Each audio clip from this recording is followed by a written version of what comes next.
So guys, iyi video ifashwe none ndi kumwe na ba Kigali Babies, abana bari kwigira bari gushinzwa kwiharira ikintu bita imbuga nkoranyambaga imihanda ya Kigali. Ngaba mugira ikintu mubivuga, dore muze mubivuge. Okay, I'm sorry ntabwo twari tuzi cyabiteye, mutwihanganire, ntabwo natwe twari tubizi nyine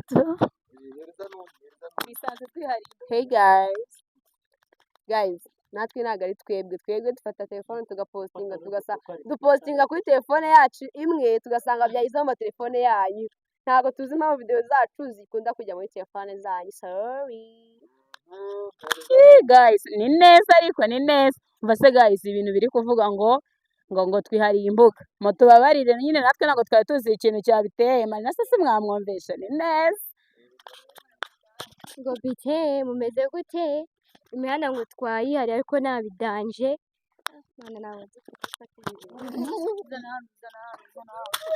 komeza uyu munsi nyine mutubabarire, natwe ntabwo tuzi ukuntu byagenze, gusa nyine mutwihanganire, ntabwo tuzi ukuntu twisanze mu mafoni yanyu, natwe dusanga biri kuba nyine tu.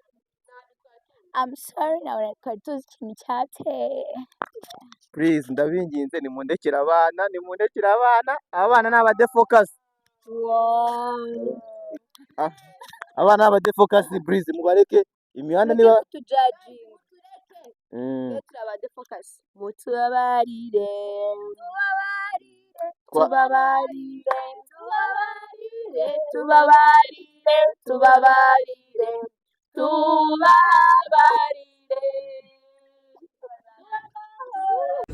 cyane. Kwari tugukumbuye mwana, nari mbakumbuye mwana, ariko abantu n'abagome mwana. Nari muri Feruje twari nari muri Feruje nari muri Feruje. So tugiye kuganira ku kintu bita ngo ni muntu ki, reka nabanza gusobanura ni muntu ki. Okay, nta kibazo. Icyo kibazo gikunda kubazwa n'abastari ari abakobwa beza n'abakobwa babi, nabahe bantu bazi ubwenge bwinshi. Bose bazi ubwenge kandi bose ni abantu. Hari nyine turabizi ni abantu. Nese wemera ko haba abakobwa babi n'abeza? Wapi n'abakobwa babi? We ntabyo wemera? Ntabyo nemera, ariko haba n'abahungu babi, haba n'abahungu beza nyine. None se Joyce ni mwiza. Nese ubundi cyane kibuze Joyce waje ni cyangwe cya kigikara. None se kazungu umva se nese ngiye sindi inzobe. Unindiri kukwakanya abahungu bagufi barebare ego kubera iki barebare? Nyine nibo bari kora, nibo barenze. Nese ko tujya kuvuga abahungu bagufi Costa Karikarama, aba bari karama kubera ahagarara ku mabuye.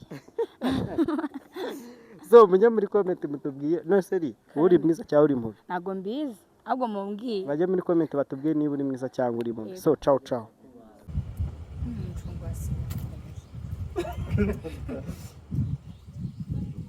Mwiriwe neza, mvano twabazaniye umukobwa mwiza amoye bamwita Gigi Vibe. Okay, it's okay guys, bamwita Gigi Vibe.